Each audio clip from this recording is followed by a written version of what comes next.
ಲಾ excellence IAS academy ಭರವಸೆಯ ಬೆಳಕು. Hello ಸ್ನೇಹಿತರೆ, ಎಲ್ಲರಿಗೂ ನಮ್ಮ ಲಾಯೆಕ್ಸ್ ಬೆಂಗಳೂರು ಯೂಟ್ಯೂಬ್ ಚಾನಲ್ಗೆ ಸ್ವಾಗತ. ನನಗೆ ತುಂಬ ದಿನದಿಂದ ಸುಮಾರು ಜನ ಅಭ್ಯರ್ಥಿಗಳು ಬಂದು, ಸರ್ ನಾನು ಕನ್ನಡ ಮೀಡಿಯಮ್ ಓದಿದ್ದು, ನಾನು ಕನ್ನಡದಲ್ಲಿ UPSC ಮಾಡಬೇಕು ಅಂತ ಅಂದ್ಕೊಂಡಿದ್ದೀನಿ, ನನಗೆ ಯಾವುದಾದ್ರೂ ಒಳ್ಳೆ ಸೋರ್ಸ್ ಹೇಳಿ, ಯಾವುದಾದ್ರೂ ಒಳ್ಳೆ ಅರ್ಥ ಮಾಡ್ಕೊಳ್ಳೋಂಥ ಮೆಟೀರಿಯಲ್ಸ್ ಹೇಳಿ ಅಂತ ಕೇಳಿದಾಗ ನಮ್ಗೆ ಅನಿಸಿದ್ದು ಏನಂದರೆ, ಈ ಕನ್ನಡದಲ್ಲಿ ಓದುವಂಥ ವಿದ್ಯಾರ್ಥಿಗಳಿಗೆ ಏನಾದರೂ ಒಂದು ಸೊಲ್ಯೂಷನ್ನ ಕೊಡಬೇಕು, ಏನಾದರೂ ಒಂದು ಸಹಾಯವನ್ನು ಮಾಡಬೇಕು ಅನ್ನೋ ಕಾರಣಕ್ಕೋಸ್ಕರ ಯೂಟ್ಯೂಬಲ್ಲಿ ನಾವು ಬೆಳಕು ಅಂತ ಒಂದು ಕಾರ್ಯಕ್ರಮವನ್ನು ಹಮ್ಮಿಕೊಂಡಿದ್ದೇವೆ.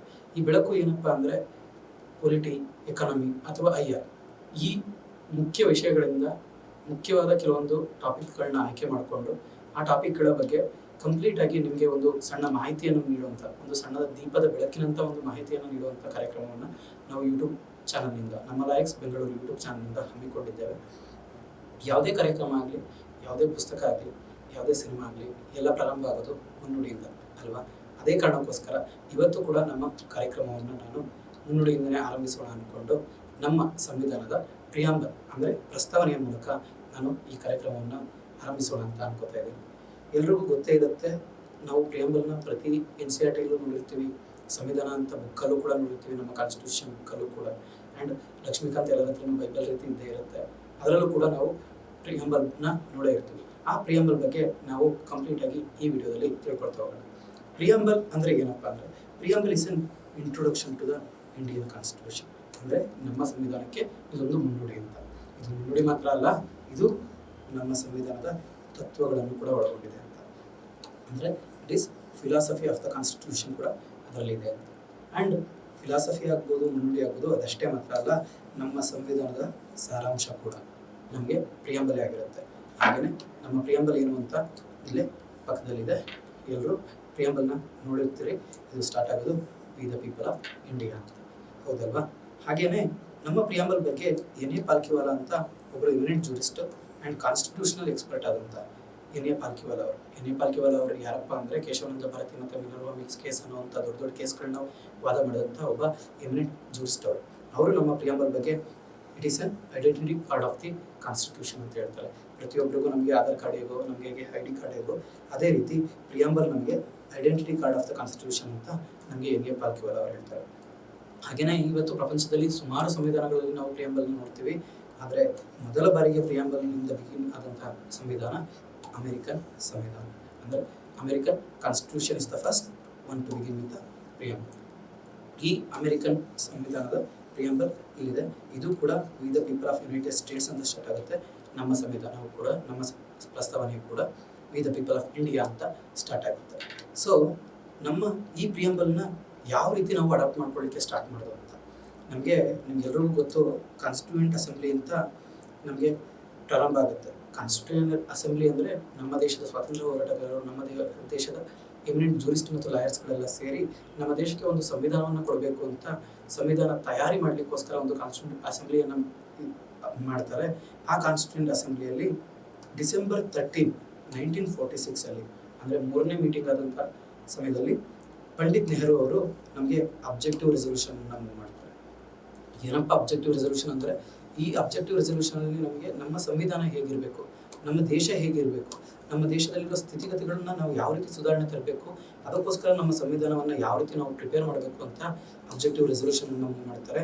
ಇದರಲ್ಲಿ ನಮಗೆ ಇಂಡಿಪೆಂಡೆಂಟ್ ಹಾಗೂ ಸಾವರಿನ್ ಇಂಡಿಯಾ ಆಗ್ಬೋದು, all powers derived from the people ಆಗ್ಬೋದು, ನಮಗೆ ನ್ಯಾಯದ ಬಗ್ಗೆ ಆಗ್ಬೋದು, ಸ್ವಾತಂತ್ರ್ಯದ ಬಗ್ಗೆ ಆಗ್ಬೋದು, ಮತ್ತು safeguard of the minority ಬಗ್ಗೆ ಆಗ್ಬೋದು, promotion of peace and welfare ಬಗ್ಗೆ ಆಗ್ಬೋದು, ಎಲ್ಲದರ ಬಗ್ಗೆ ನಮಗೆ ಅಬ್ಜೆಕ್ಟಿವ್ ರೆಸಲ್ಯೂಷನಲ್ಲಿ ಮಾಹಿತಿ ಸಿಗುತ್ತೆ. ಈ ಅಬ್ಜೆಕ್ಟಿವ್ ರೆಸಲ್ಯೂಷನ್ನೇ ನಮಗೆ ಮುಂದೆ ಪ್ರಿಯಾಂಬಲ್ ಆಗಿ ಬರುತ್ತೆ. ಸೊ ಈ ಪ್ರಿಯಾಂಬಲ್ನಲ್ಲಿ ನಮಗೆ ಮುಖ್ಯವಾಗಿ ಇರುವಂಥದ್ದು ಕೀ ಇಂಗ್ರೀಡಿಯೆಂಟ್ಸ್ ಏನಪ್ಪ ಅಂತ. ಕೀ ಇಂಗ್ರೀಡಿಯೆಂಟ್ಸ್ ಏನಪ್ಪ ಅಂದರೆ, ಫಸ್ಟ್ ಅದು ಹೇಳುತ್ತೆ source of authority of the constitution. ಅಂದರೆ ನಮ್ಮ ಸಂವಿಧಾನಕ್ಕೆ ಸೋರ್ಸ್ ಯಾರು ಅಂತ. ಸೋರ್ಸ್ ಎಲ್ರಿಗೂ ಗೊತ್ತಲ್ಲ, ಸೋರ್ಸ್ ನಾವೇ, V the people of India ಅಂತ. ಹಾಗೆಯೇ ನಮ್ಮ ಸಂವಿಧಾನದ, ನಮ್ಮ ದೇಶದ ನೇಚರ್ ಏನು, ನಮ್ಮ ದೇಶ ಯಾವ ರೀತಿ ಇರಬೇಕು ಅಂತ. ಒಂದು ಸಾವರಿನ್ ಆಗಿರಬೇಕು, ಸೋಷಿಯಲಿಸ್ಟ್ ಆಗಿರಬೇಕು, ಸೆಕ್ಯುಲರ್ ಆಗಿರಬೇಕು, ಡೆಮೊಕ್ರೆಟಿಕ್ ಆಗಿರಬೇಕು, ರಿಪಬ್ಲಿಕನ್ ಆಗಿರಬೇಕು. ಅಂದರೆ ಸಾರ್ವಭೌಮ, ಸಮಾಜವಾದಿ, ಜಾತ್ಯತೀತ, ಪ್ರಜಾಪ್ರಭುತ್ವ ಗಣತಂತ್ರವಾಗಿರಬೇಕು ನಮ್ಮ ದೇಶ ಅನ್ನುವಂಥ ಒಂದು ನೇಚರ್ನ ಕೂಡ ನಮಗೆ ಪ್ರಿಯಾಂಬಲ್ ಹೇಳುತ್ತೆ. ನೆಕ್ಸ್ಟು ನಮ್ಮ ಸಂವಿಧಾನದ ಉದ್ದೇಶ ಏನು, ಅಬ್ಜೆಕ್ಟಿವ್ಸ್ ಆಫ್ ದಿ ಕಾನ್ಸ್ಟಿಟ್ಯೂಷನ್ ಏನು ಅಂತ. Justice, liberty, equality and fraternity. ಹೌದಲ್ಲ, ಜಸ್ಟಿಸ್ ನ್ಯಾಯ ಇರಬೇಕು, ಸ್ವಾತಂತ್ರ್ಯ ಇರಬೇಕು, ಸಮಾನತೆ ಇರಬೇಕು, ಭ್ರಾತೃತ್ವ ಇರಬೇಕು. ಇದು ನಮ್ಮ ಸಂವಿಧಾನದ ಉದ್ದೇಶಗಳು ಅಂತ ಇದು ಕೂಡ ಮೆನ್ಷನ್ ಮಾಡುತ್ತೆ. ಹಾಗೇನೇ ಹೇಳುತ್ತೆ, ನಮ್ಮೆಲ್ಲರಿಗೂ ಗೊತ್ತು 26 ಜನವರಿ 1950 ನಾವೇನು ಮಾಡ್ತೀವಿ, ರಿಪಬ್ಲಿಕ್ ಡೇಯನ್ನು ಆಚರಣೆ ಮಾಡ್ತೀವಿ. ಏನಕ್ಕೆ ಅಂದರೆ ಅವತ್ತು ನಾವು ಕಾನ್ಸ್ಟಿಟ್ಯೂಷನ್ನ ಎನಾಕ್ಟ್ ಮಾಡ್ಕೊಂಡು. ಅದೇ ರೀತಿ ಪ್ರಿಯಾಂಬಲ್ ಮೆನ್ಷನ್ ಮಾಡೋ ಡೇಟು 26 ನವೆಂಬರ್ 1949. ಅವತ್ತು ನಾವು ನಮ್ಮ ಸಂವಿಧಾನವನ್ನು ಅಡಾಪ್ಟ್ ಮಾಡ್ಕೋತೀವಿ. ಅದಕ್ಕೋಸ್ಕರನೇ ಪ್ರತಿ ವರ್ಷ ನವೆಂಬರ್ 26 ನಾವು ಕಾನ್ಸ್ಟಿಟ್ಯೂಷನಲ್ ಡೇ ಅಂತ ಸೆಲೆಬ್ರೇಟ್ ಮಾಡ್ತೀವಿ ಅಲ್ವಾ. ಸೊ ಈ ನಮ್ಮ ಸಂವಿಧಾನದಲ್ಲಿ ನಮ್ಮ ಪ್ರಸ್ತಾವನೆಯಲ್ಲಿ ಇರುವಂಥ ಕೆಲವೊಂದು ಕೀವರ್ಡ್ಸ್ಗಳು, ಅವುಗಳ ಅರ್ಥ ಏನು ಅಂತ ನಾವು ತಿಳ್ಕೊಳ್ತಾ ಹೋಗೋಣ. ಮೊದಲನೇ ಕೀವರ್ಡ್ ಬಂದು ಸಾವರಿನ್. ಸಾವರಿನ್ ಅಂದರೆ ಏನಪ್ಪ ಅಂದರೆ, ನಮ್ಮ ದೇಶ ಯಾರ ಮೇಲೂ ಡಿಪೆಂಡ್ ಕೂಡ ಆಗಿಲ್ಲ, ಯಾರ ಡೊಮಿನಿಯನ್ ಕೂಡ ಆಗಿಲ್ಲ. ನಿಮ್ಮೆಲ್ಲರಿಗೂ ಗೊತ್ತು, ನಮ್ಮ ಸ್ವಾತಂತ್ರ್ಯ ಹೋರಾಟ ಸ್ಟಾರ್ಟ್ ಆದಾಗ 1929 ಗಂಟಲು ನಾವು ಪೂರ್ಣ ಸ್ವಾತಂತ್ರ್ಯವನ್ನು ಕೇಳೇ ಇಲ್ಲ. ಅಲ್ಲಿವರೆಗೂ ನಮಗೆ ಇದ್ದಂತೂ ಈವನ್ ನೆಹರು ಕಮಿಟಿಯಲ್ಲೂ ಕೂಡ ನಾವು ಕೇಳಿದ್ದು ಡೊಮಿನಿಯನ್ ಸ್ಟೇಟಸ್ ಅಷ್ಟೇ. ಅಂದರೆ ಡೊಮಿನಿಯನ್ ಸ್ಟೇಟಸ್ ಏನಪ್ಪ ಅಂದರೆ, ಬ್ರಿಟಿಷ್ ಅವರ ಅಂಡರಲ್ಲೇ ಇನ್ನೂ ನಾವು ರೂಲ್ ಮಾಡ್ಕೊಂಡು ಹೋಗ್ತೀವಿ. ಸೆಲ್ಫ್ ರೂಲ್ ಇರುತ್ತೆ, ಬಟ್ ಅಂಡರ್ ದ ಬ್ರಿಟಿಷ್ ಅಂತ. ಬಟ್ ಆ ರೀತಿ ಇರಬಾರ್ದು ಅನ್ನೋ ಕಾರಣಕ್ಕೋಸ್ಕರ ನಮ್ಮ ದೇಶ ಯಾರಲ್ಲೂ ನಾವು ಡೊಮಿನಿಯನ್ ಆಗಲ್ಲ, ನಾವು ಯಾರಿಗೂ ಡಿಪೆಂಡ್ ಆಗಲ್ಲ ಅನ್ನೋ ಕಾರಣಕ್ಕೋಸ್ಕರ ನಾವು ಸಾವರ್ನಿಟಿ ಅನ್ನೋ ಒಂದು ಕಾನ್ಸೆಪ್ಟನ್ನು ತಗೊಬರ್ತೀವಿ. And there is no authority above it and it is free to conduct its own affairs ಅಂತ. ನಮ್ಮ ದೇಶದ ಇಂಟರ್ನಲ್ ಅಫೇರ್ ಆಗಿರ್ಬೋದು, ಎಕ್ಸ್ಟರ್ನಲ್ ಅಫೇರ್ ಆಗ್ಬೋದು, ಅದನ್ನು ಕಂಡಕ್ಟ್ ಮಾಡ್ಕೊಳ್ಳೋಂಥ ಒಂದು ಅಥಾರಿಟಿ ನಮಗೆ ಮಾತ್ರ ಇರುತ್ತೆ. ನಮ್ಮದು ನಮ್ಮ ಹಕ್ಕು ಅಂತ. ಹಾಗೆಯೇ ಇಂಡಿಯಾ, ಕೆಲವೊಬ್ರು ಹೇಳ್ತಾರೆ ಇಂಡಿಯಾ ಕಾಮನ್ವೆಲ್ತ್ ಮತ್ತು ಯುನೈಟೆಡ್ ನೇಷನ್ ಆರ್ಗನೈಸೇಷನ್ನ ಸೇರಿದ್ದು ನಮ್ಮ ಸಾವರ್ನಿಟಿನ ವೈಲೇಟ್ ಮಾಡಿದಂಗಲ್ವ ಅಂತ.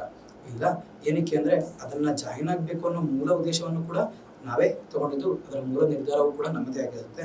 ಹಾಗೆಯೇ ಒಂದು ಸಾವರ್ನ್ ಸ್ಟೇಟ್ ಆಗಿ ನಾವು we can acquire a foreign territory or cede a part of territory to foreign state ಅಂತ.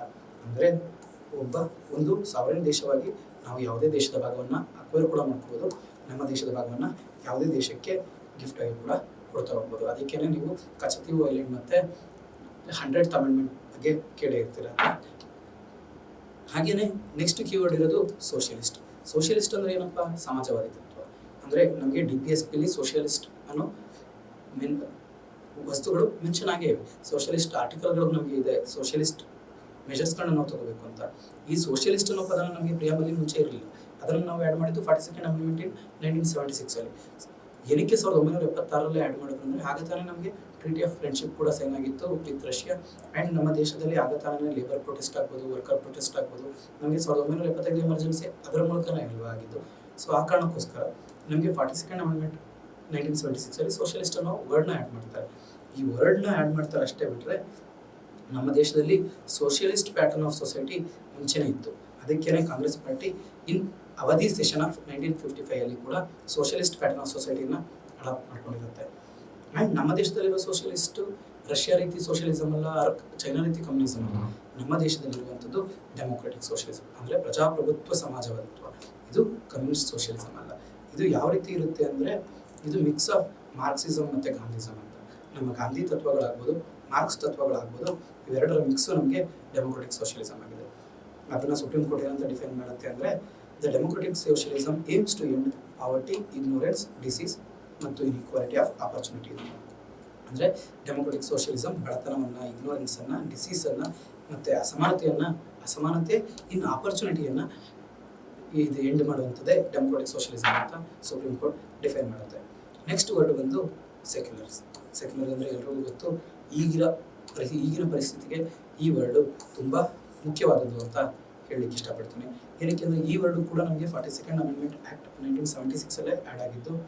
ಇಲ್ಲಿ ನಮಗೆ ಆಗತಾನೆ ಕ್ರಿಯೇಟ್ ಆದ ಹೊಸ ಹೊಸ ದೇಶಗಳು ತಮ್ಮನ್ನು ತಾವು ಇಸ್ಲಾಮಿಕ್ ರಿಪಬ್ಲಿಕ್ ಅಂತ ಘೋಷಣೆ ಮಾಡ್ಕೋತಾ ಇರಬೇಕಾದ್ರೆ, ನಮ್ಮ ದೇಶವನ್ನು ಸೆಕ್ಯುಲರ್ ಆಗಿ ಉಳಿಸ್ಕೊಳ್ಳಿಕ್ಕೆ ಇರುವಂಥ ಅವಶ್ಯಕತೆ ತುಂಬ ಇರುತ್ತೆ. ಹಾಗೂ ನಮ್ಮ ದೇಶ ಸೆಕ್ಯುಲರ್ ಆಗಿ 75 ವರ್ಷಗಳಿಂದ ಮೂಡಿ ಬಂದಿದೆ. ಆ ಕಾರಣದಿಂದಲೇ 42nd ಅಮೆಂಡ್ಮೆಂಟ್ ಆ್ಯಕ್ಟ್ 1976 ನಮಗೆ ಸೆಕ್ಯುಲರ್ ಅನ್ನೋ ಪದವನ್ನು ಆ್ಯಡ್ ಮಾಡ್ತಾರೆ. ಆದರೆ ಸೆಕ್ಯುಲರ್ ಅನ್ನೋ ತತ್ವಗಳು ನಮಗೆ 1950ರಲ್ಲಿ ಕಾನ್ಸ್ಟಿಟ್ಯೂಷನ್ ಎನಾಕ್ಟ್ ಮಾಡಿದ್ದಾಗೂ ಇದೆ. ಅದು ಯಾವ ರೀತಿ ಇದೆ ಅಂದರೆ, ನಮಗೆ ಫ್ರೀಡಮ್ ಆಫ್ ರಿಲಿಜಿಯಸ್ ರೈಟ್ಸ್, ಅಲ್ಲಿ ಆರ್ಟಿಕಲ್ 25 to 28 ಹೇಳುತ್ತೆ ನಮಗೆ fundamental rights of freedom of religion ಅಂತ. ಹಾಗೆಯೇ the Indian constitution embodies the positive concept of secularism. ನಿಮ್ಗೆಲ್ರಿಗೂ ಗೊತ್ತು, ಅಶೋಕ ಹೇಳ್ತಾನೆ, ಯಾವ ವ್ಯಕ್ತಿ ತನ್ನ ಧರ್ಮವನ್ನು ಉಳಿಸ್ಕೊಳ್ಳಿಕ್ಕೋಸ್ಕರ ಬೇರೆ ಧರ್ಮವನ್ನು ತೆಗೊಳ್ತಾನೋ, ಬೇರೆ ಧರ್ಮವನ್ನು ತಿರಸ್ಕರಿಸ್ತಾನೋ ಆ ವ್ಯಕ್ತಿ ಅಧಾರ್ಮಿಕ ಅಂತ. ಅದೇ ರೀತಿ ನಮ್ಮ ಸೆಕ್ಯುಲರಿಸಮ್ ಹೇಳುತ್ತೆ ಪಾಸಿಟಿವ್ ಸೆಕ್ಯುಲರಿಸಮ್, ಎಲ್ಲ ಧರ್ಮಕ್ಕೂ ಸರ್ವಧರ್ಮ ಸಮನ್ವಯ ಅನ್ನೋ ಕಾನ್ಸೆಪ್ಟ್ ಮೇಲೆ ನಮ್ಮ ಸೆಕ್ಯುಲರಿಸಮ್ ವರ್ಕ್ ಆಗುತ್ತೆ. Negative concept of secularism like western ನೇಷನ್ಗಳ ಥರ ವರ್ಕ್ ಆಗಲ್ಲ. ಅಲ್ಲಿ complete separation between state and religion ಇರುತ್ತೆ.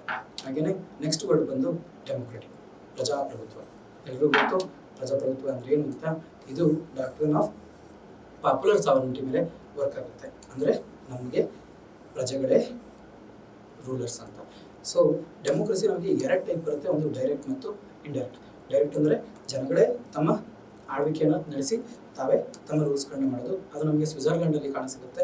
ಇಂಡೈರೆಕ್ಟ್ ಅಂದರೆ ಇಂಡೈರೆಕ್ಟಲ್ಲಿ ನಮಗೆ ಇದನ್ನು ರೆಪ್ರೆಸೆಂಟೇಟಿವ್ ಡೆಮೋಕ್ರಸಿ ಅಂತ ಕರಿತೀವಿ. ಇಲ್ಲಿ ಎರಡು ಕೈಂಡ್ ಆಫ್ ಡೆಮೋಕ್ರಸಿ ಇರುತ್ತೆ, ಒಂದು ಪಾರ್ಲಿಮೆಂಟರಿ, ಇನ್ನೊಂದು ಪ್ರೆಸಿಡೆನ್ಷಿಯಲ್. ಎಲ್ಲರೂ ಗೊತ್ತು ಇಂಡಿಯಾ ಫಾಲೋ ಮಾಡೋದು ಪಾರ್ಲಿಮೆಂಟರಿ ಡೆಮೋಕ್ರಸಿ ಅಂತ. ಇದನ್ನು ನಾವು UK ಇಂದ ತಗೊಂಡಿದ್ದೀವಿ. ಆದರೆ ಪ್ರೆಸಿಡೆನ್ಷಿಯಲ್ ಫಾರ್ಮ್ ಆಫ್ ಗವರ್ಮೆಂಟ್ ಕೂಡ ರೆಪ್ರೆಸೆಂಟೇಟಿವ್ ಡೆಮೋಕ್ರಸಿ, ಇದನ್ನು USA ಅಲ್ಲಿ ಫಾಲೋ ಆಗ್ತಾ ಇದ್ದಾರೆ. The term democratic used in the preamble in a broad sense of embracing not only political democracy. ನಮ್ಮ ಸಂವಿಧಾನದಲ್ಲಿರೋ democracy not only political but it is also social and economic democracy ಅಂತ. ಅದಕ್ಕೆ ಅಂಬೇಡ್ಕರ್ ಅವರು ಹೇಳ್ತಾರೆ political democracy cannot last unless there lies the base of social democracy ಅಂತ. ಅದಕ್ಕೆ ನಮ್ಮ democracy liberty, equality ಮತ್ತು ಫ್ರೆಟರ್ನಿಟಿ ಹೊಂದಂಥ social, economic and political democracy ಆಗಿದೆ ಅಂತ. Next republic. ಎಲ್ಲರಿಗೂ ಗೊತ್ತು ನಮ್ಮ ಪ್ರೆಸಿಡೆಂಟ್ ಅವರು ಶಿ ಇಸ್ ಎಲೆಕ್ಟೆಡ್ ಹೆಡ್ ಅಂತ. ಈಗ ಪ್ರೆಸೆಂಟ್ ಪ್ರೆಸಿಡೆಂಟ್ ಯಾರು ದ್ರೌಪದಿ ಮುರ್ಮು ಅವರಲ್ವ, ಅವರು she is elected indirectly for a fixed period of 5 years ಅಂತ. ಅಂದರೆ ಎರಡು ರೀತಿಯ ಗೌರ್ಮೆಂಟ್ ಇರುತ್ತೆ, ಒಂದು ಮೊನಾರ್ಕಿ ಮತ್ತು ಇನ್ನೊಂದು ರಿಪಬ್ಲಿಕ್ ಅಂತ. ಮೊನಾರ್ಕಿ ಅಂದರೆ head of the state will be king, ಅಲ್ಲಿ ರಾಜ ಅಥವಾ ರಾಣಿ ಹೆಡ್ ಆಫ್ ದ ಸ್ಟೇಟ್ ಇರ್ತಾರೆ. ರಿಪಬ್ಲಿಕ್ ಅಂದರೆ ಎಲೆಕ್ಟೆಡ್ ಹೆಡ್ ಆಗಿರ್ತಾರೆ. So vesting political sovereignty in the people and not on the single individual like king ಅಂತ. ಮುಂಚೆ ಎಲ್ಲ ರಿಪಬ್ಲಿಕ್, ನಮಗೆ ರಿಪಬ್ಲಿಕ್ ಕೂಡ ಹೊಸದೇ ಅಲ್ಲ. ರಿಪಬ್ಲಿಕ್ನ ನಾವು ಮಹಾಜನಪದಗಳ ಪೀರಿಯಡಲ್ಲೇ ನೋಡಿರ್ತೀವಲ್ವ, ಅಲ್ಲೂ ಕೂಡ ನಮಗೆ ಮೊನಾರ್ಕಿನೂ ಇರುತ್ತೆ, ಗಣತಂತ್ರನೂ ಇರುತ್ತೆ. ಅಂದರೆ ಅಲ್ಲಿ ಪೀಪಲ್ಗಳು ನಮಗೆ ವೋಟ್ ಹಾಕಿ ಆ ವ್ಯಕ್ತಿ ಕೈಲಿ ಪವರ್ನ ಕೊಟ್ಟಿರ್ತಾರೆ ಹೊರತು ಯಾರೋ ಒಬ್ಬ ಕಿಂಗು ಹೆರಿಡಿಟರಿ ಆಗಿ ನಮ್ಮಲ್ಲಿ ಪವರ್ ಇರಲ್ಲ. ಹಾಗೆಯೇ ಇನ್ನೂ ಒಂದು ಏನಿರುತ್ತೆ ಅಂದರೆ absence of any privilege class, ಯಾವುದೇ ರೀತಿ ಪ್ರಿವಿಲೇಜ್ ಕ್ಲಾಸು ಇರಬಾರ್ದು. ಮತ್ತು ಪಬ್ಲಿಕ್ ಆಫೀಸಸ್ಗಳು ಪ್ರತಿಯೊಬ್ಬ ಸಿಟಿಸನ್ಗೂ ಯಾವುದೇ ರೀತಿಯ ಡಿಸ್ಕ್ರಿಮಿನೇಷನ್ ಇಲ್ಲದೆ ಓಪನ್ ಆಗಬೇಕು ಅನ್ನೋದು ನಮಗೆ ರಿಪಬ್ಲಿಕ್ ಹೇಳುತ್ತೆ. ಸೊ ಅದಾದಮೇಲೆ ಜಸ್ಟಿಸ್. ಎಲ್ಲರಿಗೂ ಗೊತ್ತು ಜಸ್ಟಿಸ್ ಅನ್ನೋದು ಪ್ರತಿಯೊಬ್ಬ ಮನುಷ್ಯನಿಗೂ ಇಂಪಾರ್ಟೆಂಟ್. ಅದಕ್ಕೆ ನಮ್ಮ ಸಂವಿಧಾನ ಹೇಳುತ್ತೆ social, economic and political justice ಇರಬೇಕು ಅಂತ. ಸಾಮಾಜಿಕ, ಆರ್ಥಿಕ ಮತ್ತು ರಾಜಕೀಯ ನ್ಯಾಯ ಇದ್ದರೆ ಮಾತ್ರ ಆ ವ್ಯಕ್ತಿ ಸಂಪೂರ್ಣವಾಗಿ ಡೆವಲಪ್ ಆಗ್ತಾನೆ ಅಂತ. ಇದು ನಮಗೆ ಫಂಡಮೆಂಟಲ್ ರೈಟ್ಸ್ ಮತ್ತು DPSP ಗೊತ್ತಾಗ್ತಾ ಹೋಗುತ್ತೆ. ಫಂಡಮೆಂಟಲ್ ರೈಟ್ಸ್ ನಮಗೆ ಪೊಲಿಟಿಕಲ್ ಕೊಡುತ್ತೆ, DPSP ನಮಗೆ ಸೋಷಿಯಲ್ ಮತ್ತು ಎಕನಾಮಿಕನ್ನು ಕೊಡುತ್ತೆ, ಹೌದಲ್ವಾ? The ideal of justice, social, economic, political has been taken from the Russian revolution of 1970 ಅಂತ. ರಷ್ಯನ್ ರೆವಲ್ಯೂಷನ್ನಲ್ಲಿ ನಮಗೆ ಐಡಿಯಲ್ ಆಫ್ ಜಸ್ಟಿಸ್ ಸಿಗುತ್ತೆ, that particularly social, economic and political justice. ಅದನ್ನು ನಾವು ರಷ್ಯನ್ ರೆವಲ್ಯೂಷನ್ ಮೂಲಕ ನಮ್ಮ ಪ್ರಿಯಾಂಬಲ್ನಲ್ಲಿ ಆ್ಯಡ್ ಮಾಡಿದ್ದೀವಿ ಅಂತ. ಹಾಗೆಯೇ ನೆಕ್ಸ್ಟ್ ವರ್ಡ್ ಬಂದು ಲಿಬರ್ಟಿ. ಏನು ಲಿಬರ್ಟಿ ಅಂದರೆ ಸ್ವಾತಂತ್ರ್ಯ ಅಲ್ವಾ? ಸ್ವಾತಂತ್ರ್ಯ ಅಂದರೆ ತಮಗೆ ಇಷ್ಟ ಬಂದಂಥ ರೀತಿ ನಡ್ಕೊಳ್ಳೋದಷ್ಟೇ ಅಲ್ಲ, absence of restrictions on the activities of the individual, at the same time providing opportunity for the development of individual personality. ಪ್ರತಿಯೊಬ್ಬ ಮನುಷ್ಯನಿಗೂ ಸ್ವಾತಂತ್ರ್ಯ ಮುಖ್ಯ. ಅವನು ತನ್ನ ಇಂಡಿವಿಜುವಲ್ ಕೆಪಾಸಿಟಿಲಿ ಡೆವಲಪ್ ಆಗೋಷ್ಟು, ಎಷ್ಟು ಡೆವಲಪ್ ಆಗಲಿಕ್ಕೆ ಅವಕಾಶ ಇರುತ್ತೋ ಅಷ್ಟು ಡೆವಲಪ್ ಆಗಲಿಕ್ಕೆ ನಾವು ಲಿಬರ್ಟಿಯನ್ನು ಕೊಡ್ತೀವಿ. ಅದಕ್ಕೆ ನಮ್ಮ ಪ್ರಸ್ತಾವನೆ ಹೇಳುತ್ತೆ liberty of thought, expression, belief, faith and worship. ನಮಗೆ ಯೋಚನೆ, ಎಕ್ಸ್ಪ್ರೆಷನ್, ಬಿಲೀಫ್, ಫೇತ್ ಮತ್ತು ವರ್ಷಿಪ್ ಎಲ್ಲದರಲ್ಲೂ ಲಿಬರ್ಟಿಯನ್ನು ನಮ್ಮ ಸಂವಿಧಾನ ಕೊಡುತ್ತೆ. ಹಾಗೆಯೇ liberty does not mean licence to do what one likes, ಇಷ್ಟ ಬಂದ ರೀತಿ ಮಾಡುವಂಥದ್ದಲ್ಲ. ಅದಕ್ಕೆ ಲಿಬರ್ಟಿಗೆ ಒಂದು ಕೋಟ್ ಇದೆ, ಏನಂದರೆ ನಿನ್ನ ಮುಷ್ಟಿಯ ಸ್ವಾತಂತ್ರ್ಯ ಎಲ್ಲಿ ಎಂಡಾಗುತ್ತೆ ಅಂದರೆ ನನ್ನ ಮೂಗು ಸ್ಟಾರ್ಟ್ ಆದಾಗ ಅಂತ. ಅಂದರೆ ನಿನಗೆ ಕೈ ಇದೆ ಅಂತ ಸಿಕ್ತವ್ರಿಗೆ ಹೊಡೆಯೋದಲ್ಲ, ಅಲ್ಲಿ ಎದುರುಗಡೆ ಇರೋ ಒಬ್ಬ ವ್ಯಕ್ತಿಯ ಲಿಬರ್ಟಿಯನ್ನು ಕೂಡ ನಾವು ರೆಸ್ಪೆಕ್ಟ್ ಮಾಡಬೇಕಾಗುತ್ತೆ. And the ideas of liberty, equality and fraternity in our preamble has taken from French revolution. ಹಾಗೆಯೇ ನಮಗೆ ಲಿಬರ್ಟಿಗೆ ಕಾನ್ಸ್ಟಿಟ್ಯೂಷನಲ್ಲೂ ಕೂಡ ಲಿಮಿಟೇಷನ್ನ ಮೆನ್ಷನ್ ಮಾಡಿದ್ರು. ಅದಕ್ಕೆ ನಾವು ಪ್ರತಿ ಫಂಡಮೆಂಟಲ್ ರೈಟ್ಗೆ ರೀಸನಬಲ್ ರೆಸ್ಟ್ರಿಕ್ಷನ್ಸನ್ನು ನೋಡ್ತಾ ಬರ್ತೀವಿ. ಹಾಗೆಯೇ ನೆಕ್ಸ್ಟ್ ವರ್ಡ್ ಬಂದು ಈಕ್ವಾಲಿಟಿ, ಹೌದಲ್ಲ? ಸಮಾನತೆ. ನಮಗೆ ಸ್ವಾತಂತ್ರ್ಯ ಬರಲಿಕ್ಕೆ ಮುಂಚೆ ಎಷ್ಟು ತೊಂದರೆ ಇತ್ತು ಅಂತ ಎಲ್ಲರಿಗೂ ಗೊತ್ತು. ಸಮಾನತೆ ಆಗಲಿ, ಕ್ಯಾಸ್ಟ್ ಡಿಸ್ಕ್ರಿಮಿನೇಷನ್ ಆಗಲಿ, ಜೆಂಡರ್ ಡಿಸ್ಕ್ರಿಮಿನೇಷನ್ ಆಗಲಿ, ರೇಸ್ ಡಿಸ್ಕ್ರಿಮಿನೇಷನ್ ಆಗಲಿ ಎಲ್ಲ ಇತ್ತು.